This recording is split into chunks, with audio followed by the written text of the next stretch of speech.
The moment arrived with an unnerving stillness. Suddenly, the ceaseless symphony of human activity vanished. No engines roared, no factories hummed their relentless tune. A profound silence descended upon the planet. A silence broken only by the sigh of the wind and the gentle rustle of leaves. Earth, for the first time in millennia, could hear its own heartbeat. The air, once thick with the byproducts of industry, began to clear slowly, almost imperceptibly. This was not an end, but a new, quiet beginning for the world we thought we knew so well. The planet took a deep, cleansing breath, initiating its long journey of recovery. Almost immediately, the intricate systems humans had built began to falter. Without constant maintenance, power grids flickered and died. Cities plunged into an unfamiliar darkness. Water pumps, reliant on that power, ceased their crucial work. The artificial lifeblood of urban centers simply stopped flowing. Roads, once arteries of commerce and travel, lay empty and still. The first cracks, tiny at first, appeared in the asphalt, harbingers of a slow, inevitable decay. Nature, ever opportunistic, began to probe these weaknesses, testing the resilience of humanity's abandoned legacy. The stage was set for a remarkable transformation. In these early days, the changes were subtle. A dandelion pushing through a sidewalk crack, moss beginning to carpet a forgotten stone step. Birds, emboldened by the absence of noise and disturbance, nested in unexpected places, their songs echoing in the empty urban canyons. Small mammals, once relegated to the fringes, ventured out more boldly. The grand human experiment had concluded, and the planet was beginning to write its next chapter. It was a chapter of gradual reclamation, of nature patiently reasserting its ancient dominion over the land. The very atmosphere started to shift. Without the constant outpouring of pollutants, the skies seemed to regain a deeper blue. The stars at night a sharper brilliance. Rain, when it fell, washed the surfaces of buildings, carrying away the grime of an industrial age. It collected in new, unintended pools, offering life to thirsty seeds. The initial quiet was not an emptiness, but a space being filled. It was filled by the sounds of the natural world, growing louder day by day, and by the silent, persistent work of wind, water, and pioneering life. Earth was beginning its slow, profound healing process. As decades turned into a century, the grand structures of human civilization began to show significant signs of wear. Steel, the backbone of skyscrapers and bridges, started its slow surrender to rust. Concrete, once a symbol of permanence, fractured and crumbled under the relentless freeze-thaw cycles. Without human hands to repair and maintain, even the mightiest edifices were proving vulnerable. Paint peeled like sunburnt skin, revealing the raw materials beneath. Windows shattered, offering easy entry for wind, rain, and the seeds of opportunistic plants. The urban landscape was slowly but surely being deconstructed by the patient forces of nature. Vines like green tendrils crept up the sides of towering buildings, their leaves creating new organic facades. Ivy-covered walls, softening harsh angles, transforming concrete giants into verdant mounds. Grasses and wildflowers pushed through every available crevice in pavements and roads, breaking them apart from below. What were once sterile plazas and parking lots became patchworks of green. The relentless march of vegetation was undeniable. The city was no longer a human domain, it was becoming a new kind of forest, a vertical wilderness where nature's artistry was on full display.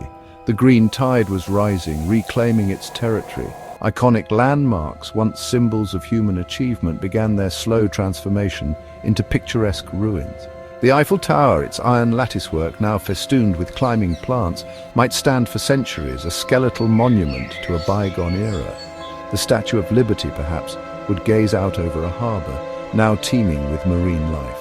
Her torch extinguished, but her form still recognizable amongst the encroaching greenery. Great walls and ancient amphitheaters, already familiar with the touch of time, would simply become more integrated into the landscape, their stones providing shelter for new inhabitants and purchase for resilient flora. These were becoming monuments to nature's enduring power. The process was one of gradual erasure and beautiful decay. Metal twisted, stone weathered, and wood rotted, returning its nutrients to the soil.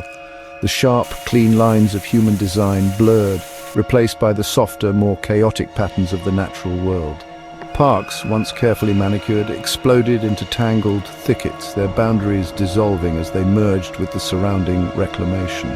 The cities were not just being covered, they were being digested, their components slowly reincorporated into the living fabric of the planet. Nature was not merely taking over, it was transforming, creating a unique hybrid of past and present. With the departure of humanity, the animal kingdom began its bold advance into these newly abandoned territories. At first, it was the smaller, more adaptable creatures. Rats and raccoons, already adept at urban living, thrived in the absence of their primary competitors and threats. Flocks of pigeons, no longer reliant on human handouts, returned to a more natural diet, their cooing echoing through silent squares. Deer, once timid visitors to suburban gardens, ventured deeper into city centres, grazing on the burgeoning vegetation that carpeted former streets. They moved with a newfound confidence, their cautious steps replaced by a graceful exploration of this strange new wilderness. As prey species established themselves, predators inevitably followed. Coyotes and foxes, masters of stealth, found ample hunting grounds in the overgrown parks and deserted avenues.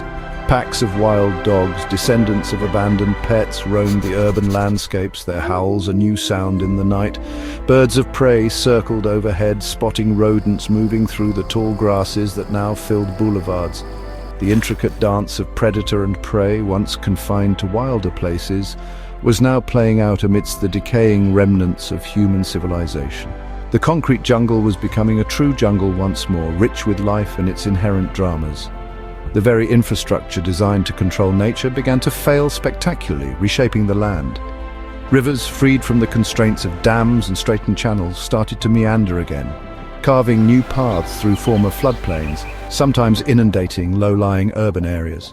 Subway tunnels, their pumps long silent, filled with groundwater, transforming into subterranean rivers and lakes, dark, hidden ecosystems where new forms of life might adapt. Bridges, weakened by rust and the relentless pressure of vegetation, eventually began to collapse, their mighty spans crashing into the waters below, creating accidental dams and new habitats for aquatic creatures. Even species driven to the brink of extinction or confined to small, protected areas found new opportunities. With vast territories opening up and human pressures removed, populations could expand and diversify. Perhaps through lingering genetic material or simply through the sheer resilience of life, creatures once thought lost might even make a surprising reappearance. The planet was becoming a vast, interconnected sanctuary where wildlife could roam freely, unhindered by fences or highways. The natural order was reasserting itself with vigor, filling every available niche with a stunning array of life. 1,000 years have passed. The Earth is now a profoundly different place. Where once sprawling cities stood, vast forests now stretch, their canopies a sea of green reaching towards the sky. The skeletons of the tallest skyscrapers may still pierce the tree line, but they are swathed in vegetation more akin to peculiar vine-covered mountains than human constructions. Rivers flow freely, their waters clear and pure, teeming with fish. The air is fresh, carrying the scent of damp earth, blooming flowers, and the distant musk of wild animals. This is a world reborn, a testament to nature's incredible capacity for healing and renewal. The relentless processes of decay and regrowth have reshaped continents. Coastlines have subtly shifted.